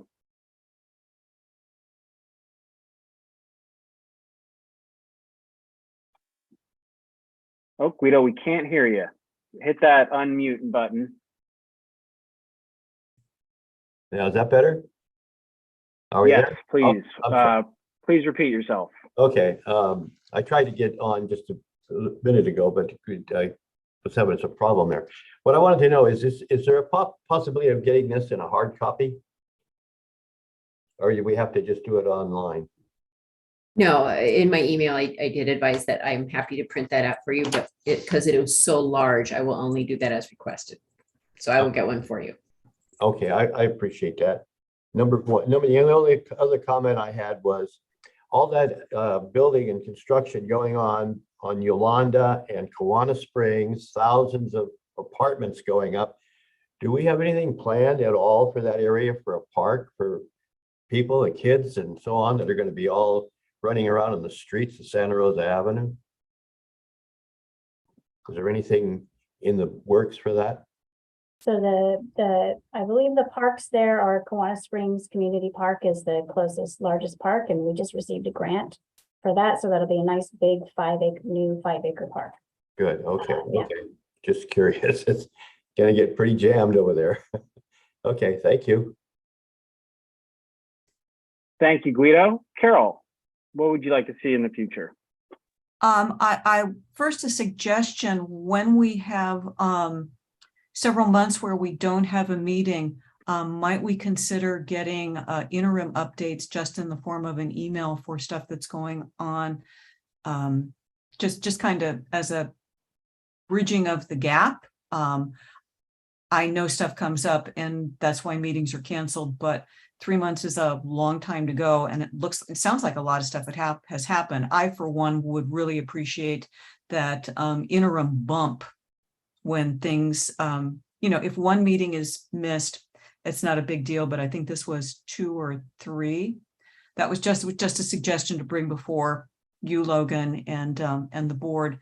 And the other, for future agenda items, once again, is just an update on certain parks that are kind of in the works, be it South Davis or Fremont or Roseland Creek. And it doesn't have to be a lot of detail, just more than in passing that things are still going on if that information is available for things that we have discussed that are not finalized. Thank you.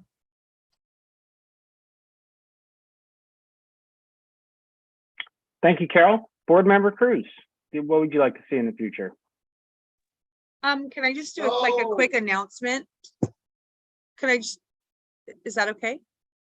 Or like an invite? So another Sure. board that I'm on, thank you, is with Sonoma County Indian Health Project, Aunties and Uncles Eagle Council. So on September 30th from 5 to 7, we will be having a family fun night at the Finley Park gazebo. So I would like to invite the public and my peers here. So the gazebo, September 30th from 5 to 7. And that's also my birthday. So hope to see you guys there. Oh, Thank happy you. future birthday. You can always announce park events. We're okay with that. Thanks. Any other future agenda items that anyone would like to see? One I want to ask for, Jen, tell me if this is too much, and I'm okay with that. Can we come back to this Measure M report next month and just have a little time to digest it, and we can just give comments? You don't need to do a whole presentation again. I just, if folks want to do that, because we did have a limited amount of time, is that possible based on what you're planning for future agendas? Sure. The next agendas are busy, but we can certainly add another stop by to receive additional comments or answer any questions. If that works for you. Great. I just love that for the board and for members of the public, because it is a very, very big document and it's great. So thank you for all the detail. And thanks for that opportunity. Steve, did you have another thought? Two thoughts. Yes, on Logan, on your request, there's a lot of great information there. And it personally is going to take me some time to wade through some of the details and come up with some kind of abstract, if you will, that condenses a lot of great information. So that's a good idea. The second thing is regarding Guido's comment. There are most of the planning department's new approved projects, or those that are not approved, typically require some open space inside the apartments. Let's take the Mahonia Glen project, which is at the corner of Sonoma Highway and Calistoga Road. That's a 99-unit affordable housing project. They have inside their grounds like mini parks or open space that complements parks, but it's not a park. It's not a public park. But maybe a 5 or 10 minute overview by someone from planning to just kind of share with us. They explain that. It would help many of us better understand that the parks are not the only open spaces and playgrounds, et cetera, that are available to the public. And the planning department requires these projects that they approve to have open space and playgrounds. Let me try to refine that if I could, Steve. So maybe what we could do is, well, for one, Guido, just directly to your question, on the list of parks for the city, which I know staff can get you easily, there's future parks. So those are noted, and Kiwanis Springs Community Park is one of them. So right now it's an empty field, but it's right near a lot of that housing. So they're planning that, and that's already noted on a map. So reach out to the staff if you want to see that map of future park sites. It's very clear, but there's also another opportunity happening right now. The city's making its general plan. And so that's its plan for the next 10 years of housing, parks, basically everything. And so that's ongoing. And so Guido, you can definitely share your thoughts on that with the city planning staff. And then they're also doing that in the general plan. And I even attended one of the meetings and asked them, please look at parks more, because it was very much secondary. It's mostly about housing is what the general plan is. But I want them to care about parks. And like Steve said, it's very common for development to have a small recreation area, outdoor recreation area that aren't actually counted in the general plan, at least to my knowledge, as acreage. So anyways, there's a few avenues. So like I said, the overall general plan process, get engaged in that, reach out to staff if you want a map of future park sites. So I hope that kind of answered that. And Steve, did that refine what you were trying to say? And you're absolutely right. The general plan has a dozen different elements or chapters. And one of them has to do with parks, open spaces, et cetera, which overlaps with what we do. And since it overlaps, it might be helpful if we had, as board members, had a better understanding of the general plan's efforts to provide parks and open space. Yeah, so I think I'm hearing a desire from the board, Jen, to maybe get a check-in on the general plan update and see how we are incorporating that. And I know that's probably a big one. So maybe not next month, but if we could do that over the next few months, can you connect with the planning staff or whoever's working on that to get us a short presentation? Right now, like what you've seen, it's the housing element. That's what the planning department is focusing on. We in parks will be the ones updating the general plan for that section with the planning department. The heavy lifting will be coming from this department. And we haven't even started the process yet because we have so much work. So we will be very busy working on updating that section because it needs a big one. It needs a big update. There's a lot of things that are fantastic changes since the last one was out. It's true. The planning department is pretty overwhelmed. They're coming down to the final curve in the race to finish the general plan. They right now have pretty much decided on the alternative that they want to present to the community. And by spring, late spring, early summer, they're at a deadline. This is a state requirement, this general plan. So the gun and this reflecting on what Jen just mentioned, this might be the worst possible time to ask them to do something else. Well, it's really an important update. And one of the things we asked from the planning and economic team is if they could just go ahead with the public engagement process so we could hear what the community had first, and then we could build on that. So they're still doing that process right now, which is one of the reasons we haven't we've been able to take some time not to start yet, but it's pending and it's an enormous task. So we'll bring updates to you as we develop them, certainly. Maybe that's after it's updated and they've kind of finished with their work, then they could give us an update because we can't have any impact on what they're doing right now. But once it's completed, maybe next summer, they would be able to take a deep breath and say, oh gosh, now I have time to share with our board what they're doing or what they've accomplished.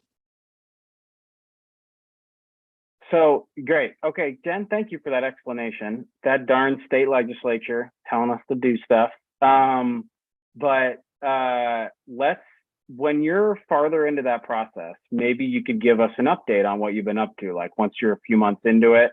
So I'm guessing that's probably not till next year. Let us know what's up and what you're doing to help out with the general plan. Thank you for that. And I'm glad you're being included. Sure. Thank you. Well, we put a lot on your plate. Does anyone else have any suggestions for a future agenda item for Jen? Ice cream cake. Ice cream on the agenda for Steve. Okay. Thank you everyone for those thoughts. We are now going to adjourn the meeting, but before we do that, I'll let you know the next meeting is Wednesday, September 28th at 4 p.m. I hope you all can make it. And with that, I will be adjourning this meeting of the Board of Community Services at 6 p.m. exactly. Have a good evening, everyone.